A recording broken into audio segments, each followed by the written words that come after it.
आज हम मौर्य साम्राज्य के बारे में पढ़ेंगे। मौर्य साम्राज्य को 323 ईस्वी पूर्व से 184 ईस्वी पूर्व के बीच जाना जाता है। मौर्य साम्राज्य का विवरण कुछ साहित्यों से मिलता है, जिस साहित्य के बारे में हम जानेंगे। मौर्य साम्राज्य में कौटिल्य का अर्थशास्त्र था।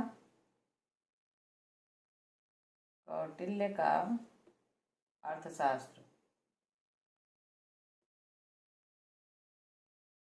इससे हमें मौर्य साम्राज्य के बारे में जानकारी मिलती है। विशाखदत्त का मुद्रा राक्षस था। विशाखदत्त का मुद्रा राक्षस, ये कुछ साहित्य हैं जो एग्जाम में आते भी हैं, मैचिंग से वैसे भी पूछे जाते हैं। कथा सरित सागर, सोमदेव इसके रचनाकार थे। सोमदेव, कथा सरित सागर।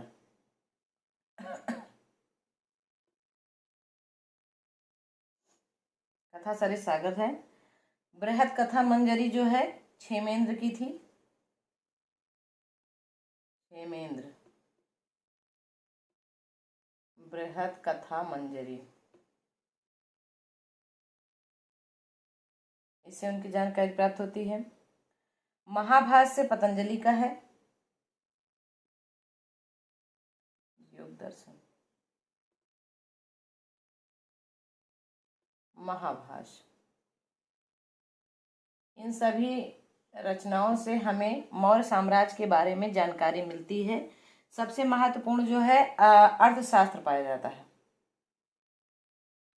जो ये चंद्रगुप्त का है, ये वो कौटिल्य का अर्थशास्त्र जो है हमारे मौर्य के प्रशासन के बारे में बताता है। लिखा तो अर्थशास्त्र है, पर अर्थशास्त्र प्रशासनिक बातों को बताता है। अर्थशास्त्र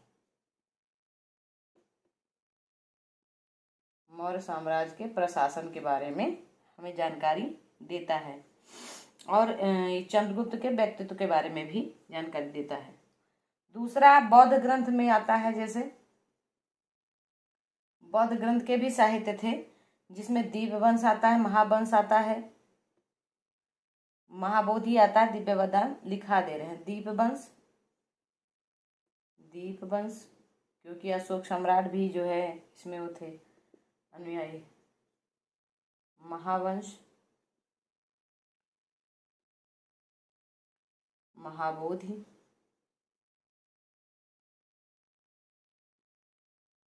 दिव्यवदान, वदान, इन साहित्यों से भी मौर्य साम्राज्य की बौद्ध ग्रंथ के बारे में जानकारी हमको प्राप्त होती है। जैन ग्रंथ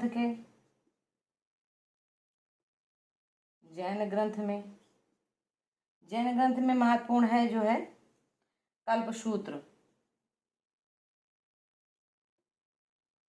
कल्पसूत्र है, जो भद्रबाहु द्वारा रचित हुई थी। भद्रबाहु ने इसकी रचना की थी। और परिशिष्ट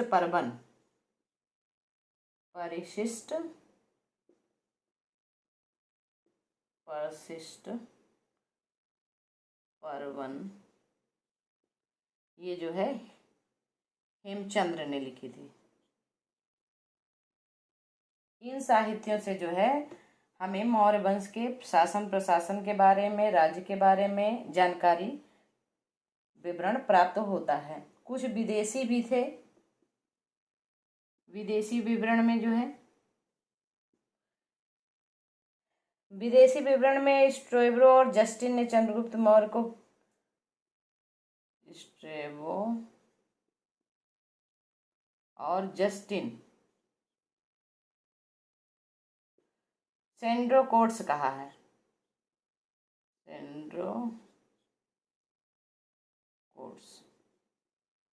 सेंड्रोकोट्स कहा, इसलिए इससे जानकारी होती है कि विदेशों के विवरण से भी उनका जानकारी था। एरियन और प्लूटार्क ने भी एंड्रोकोट्स कहा। फिलार्कस ने भी सेंड्रोकोट्स कहा। विलियम जोन्स ने ही सेंड्रोकोट्स की पहचान चंद्रगुप्त से की थी। ये बहुत थोड़ा सा लिखवाए हैं जानकारी की मौर्य साम्राज्य के बारे में हमको क्या क्या जानकारियाँ प्राप्त होती है। तो ये और कुछ पुरातत्व भी हैं जिनसे हमें मौर्य साम्राज्य के बारे में जानकारी मिलती है, उसको हम आगे देखेंगे। जब अशोक पढ़ाएंगे तो शिलालेख वगैरह पुरातत्व के बारे में सारी जानकारी देंगे। इसके बाद हम जो है चंद्रगुप्त से स्टार्ट करते हैं कि चंद्रगुप्त का राज्य प्रशासन कैसा था, चंद्रगुप्त स्वयं कैसे राजा बना। इसके बाद चंद्रगुप्त के बाद बिंदुसार शासक आते हैं, जो 298 से ईस्वी पूर्व से 272 ईस्वी पूर्व तक शासन करते हैं। और बिंदुसार के समय में कुछ बातें हुई होती हैं, जैसे कि इनको अमित्र चेट्स कहा जाता है,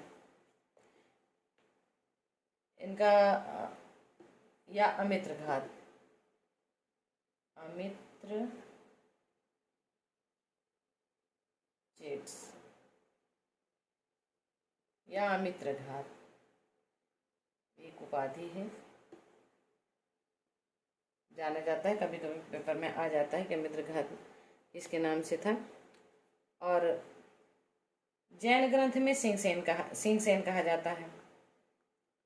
बिंदुसार के समय में जो है इनका मैत्रीपूर्ण व्यवहार रहा था दो राजा से, डायमेकस और डायनोसिस से, जो दो विदेशी राजदूत जो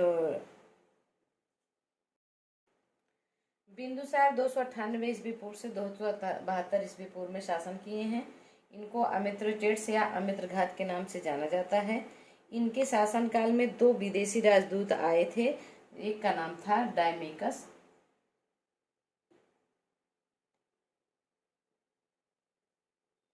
और दूसरे का नाम था डायोनिसस।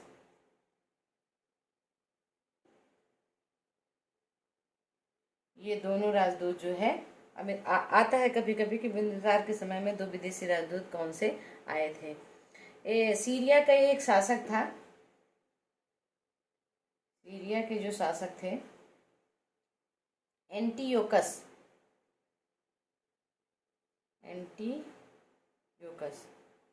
ये सीरिया के शासक थे। इनका बहुत अच्छा सा मित्र व्यवहार था, तो इन्होंने डायमेकस दूत को बिंदुसार के दरबार में भेजा था। ये जो डायमेकस आया था, एंटियोकस नामक राजा ने जो है इनको भेजा था इस दरबार में। और दूसरा जो सीरिया का एंटियोकस के मैत्रीपूर्ण व्यवहार किया था। उसने भारत से 3 वस्तुएं मांगी थी एंटियोकस ने। पहला क्या मांगा था, कभी कभी आता है मदिरा, सूखी अंजीर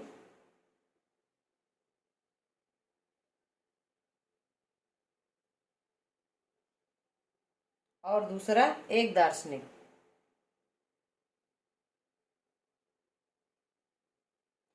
ये 3 चीजें उसने डायमेकस ने बिंदुसार से मांगी थी, लेकिन सूखी अंजीर और मदिरा जो है बिंदुसार ने भेज दी थी, लेकिन दार्शनिक को भेजने से इनकार कर दिया था,